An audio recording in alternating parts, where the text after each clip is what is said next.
Hey, this is Kimberly from stampinbythesea.com, and I'm excited to bring you another video with a few techniques on this particular layout. So for this week, our challenge, Heather and I decided to show us your color. And this is a great time to do it with fall after its peak, and you probably took some great photography of those fall colors. And why not show them off? Now, for me, unfortunately, living in Florida, I didn't see a lot of fall color. In fact, I saw a lot of green. I couldn't even find a leaf that has changed yet. Now, I'm kind of enjoying that, but I do miss those fall beautiful colors. So I took some photos from back in 2011 of Northern Virginia. And so I did a few tricks here that I thought I would show you. Now you'll notice here there's some photo stacking. I have actually 6 photos. And to start this layout, I came over here to my photo and I went ahead and just dragged some of these color photos over. Now once they're dragged over here, I went ahead and copy and pasted them and duplicated that photo. Now for the second photo underneath here, let's go over to Manage Layers, and I'm going to find that particular photo. And it is this one here. I'm going to go ahead and bring that all the way to the top and bring it to the forefront of the layout. Now these little frames come from Downtown Grunge, but now you can see I have the black and white. And to get that, you're just going to come over here to your photos. You notice that my box is clicked right there. There we go. And you can see the photo effect button. Go ahead and click that, and when you do, you have a multitude of effects that you can manipulate your photo. I did something very simple, just the black and white. That's all I needed. And then I went ahead and put my little mat over it. So let's move that photo to the background again. See if we can get it all the way back there.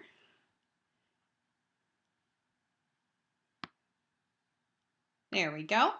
And as you can see, each of the photos have a drop shadow, and I made sure just the color ones had the drop shadow.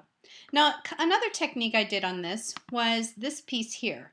And again, looking at my managed layers, you can see this came from the Be Brave This Moment. Now, in this particular embellishment, it is not that color. Let's go to the Be Brave, and that's right here. And you'll see here it's a little bit of a little bit different in color. And I didn't want that color. I wanted a little bit of a softer blue. So what I did was just came over to the recolor, and I recolored that circle to the color that I wanted.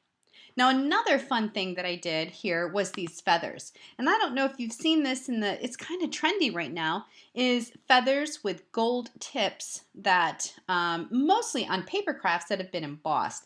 And I love that effect. Well, these feathers are fantastic. Again, let's go to the Manage Layers. I love this button. And it's from the Feathered Woodcuts. So let's go ahead and move this here. And let me show you what I did. Now, this is actually grouped. So I'm going to come up here to Arrange and Ungroup. And let's click off and click over this way. And let me show you what I did. When I had the feather, I went ahead and copy and pasted it to have 2. And then over here, I went to, under my embellishments, I cropped it. I just wanted a piece of it. So I came over here, went like this, and hit OK. Now you can see I have just my tip, and then I wanted to recolor it, and I just came over here and hit this more mustard. And now you can see it kind of gave that goldy tone. And then I just pieced this right on top. And now I have my gold feather tip. So lots of fun things that you can do, again, with your feathers. And there we go. Needed to bring that over. Let's go ahead and group this one again. I didn't want that tip so big. And we're going to hit, on a Mac I hit Command G and it groups it. Well, you got to highlight 2 of them. There we go, Kimberly. And then we're just going to set that right back. Now, you'll notice here too, I added a little bit of drop shadow so that the feathers stood out a little bit more.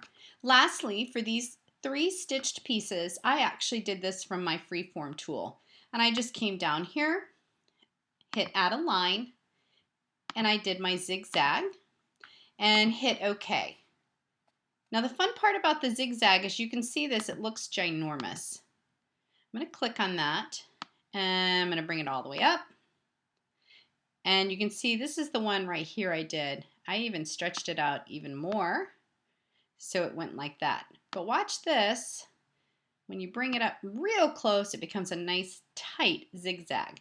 And I just copy and pasted that and then colored it to make my zigzag stitch. Now if you look closely, this is not perfectly centered, and so it kind of looks like it's going in a wave.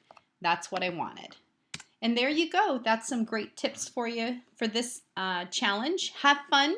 Cannot wait to see your fall photography. And as always, share, share, share. You can check out our websites at stampinbythesea.com or stampwithheather.ca. Have a great week.